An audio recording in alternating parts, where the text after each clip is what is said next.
Hi, this is John with additives, and I admit it, I am a clumsy person. I constantly spill things in my clothes or I get dirty often.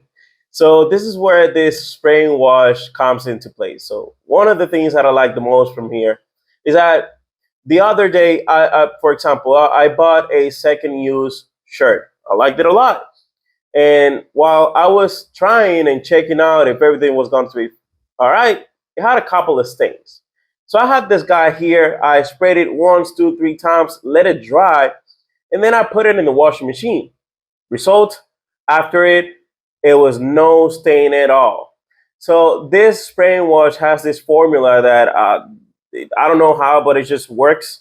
In my opportunities of using this with this shirt, I used it with some of my sneakers that they had a little bit of fabric, and I used it with one of my pants. Remove each one of those stains.